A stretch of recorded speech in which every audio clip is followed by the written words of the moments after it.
Bismillah ar-Rahman ar-Rahim. Islamic preaching is a topic which has invoked a lot of debate in recent past. And one of the issues of this debate is that there are preachers, of course, working in the society who are calling people towards Islam.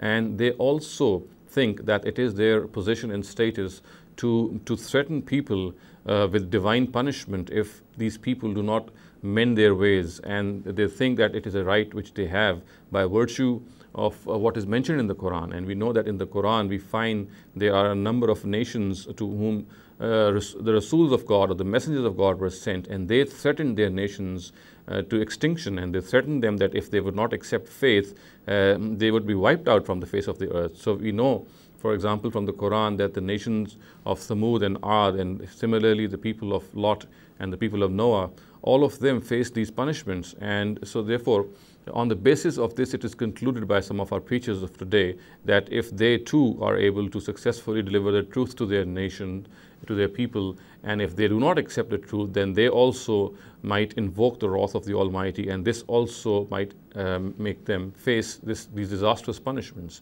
Now, it has to be realized that this punishment, which is mentioned in the Quran for such nations, is solely the prerogative of the Rasuls or the messengers of God.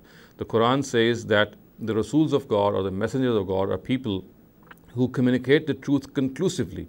They communicate the truth to their people to such an extent that they are left with no excuse to deny it. And this punishment is, as a result, meted out to them because of their arrogance and haughtiness. And only the Almighty signals when this conclusive conveyance of truth has been accomplished, which in religious terms is called Itmam al-Hujjah. So therefore, a common preacher of today cannot threaten his nation of any punishment, because simply this punishment which he finds written in the Quran is exclusively and solely meant for the Rasuls of God and their immediate addressees to whom they address and deliver the truth.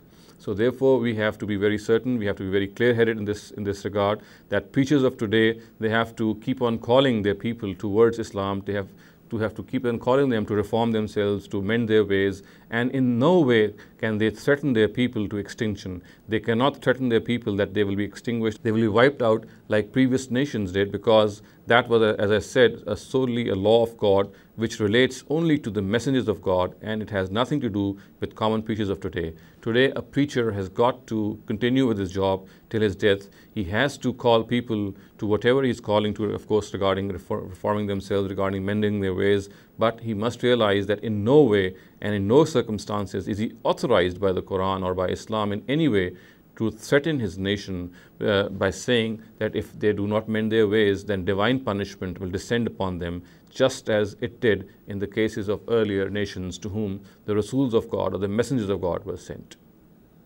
أقول قولي هذا واستغفر الله لي ولكم ولسائر المسلمين والمسلمات.